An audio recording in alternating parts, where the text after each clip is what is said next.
Hey everybody, today I chose to compare the disease model and the psychological model of addiction. I want to start out by talking about the disease model, and the textbook seems to explain it as a chronic medical condition, just like diabetes or heart disease. They refer back to diabetes a lot as an analogy to go with addiction and alcohol use. According to the authors, the model suggests that some people have like a biological vulnerability to addiction, and once they start using, their brain changes and they lose control over that use. So some of the things that are useful in this model is that it reduces the shame and blame of having an addiction. If addiction is a disease, then it's not just about being a bad choice. It encourages long-term treatment and recovery, and just like other chronic illnesses, you are working towards being in recovery. It explains why relapse is so common and why abstinence is so necessary. And then when you go towards the psychological model, it focuses more on the mental and emotional reasons behind addiction. Things that can include trauma, stress, anxiety, depression, and learned behaviors. In this model, addiction is a way of coping or a way of dealing with pain, and it is more of a symptom than it is a root problem itself.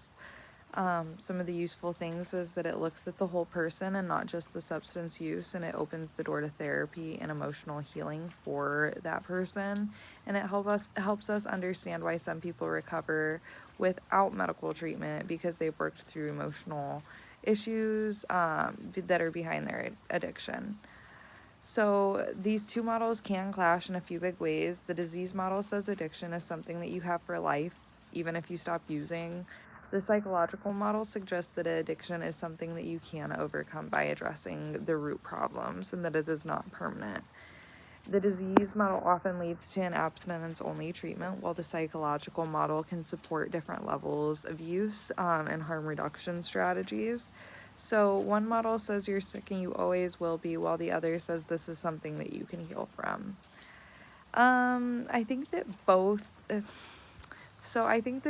models have a lot of value, but if I had to choose, I think that after reading the textbook, I lean more towards the psychological model. I think that seeing how emotional trauma and stress can affect mental health is really eye-opening, especially in terms of addiction.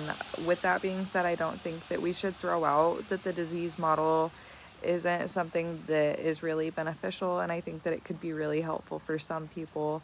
But in conclusion, I think that every model is going to benefit different people differently. I think that some people are going to need to lean towards one model more so than the other, and I think that that is our job as counselors to be aware of what our clients need and how to get them there.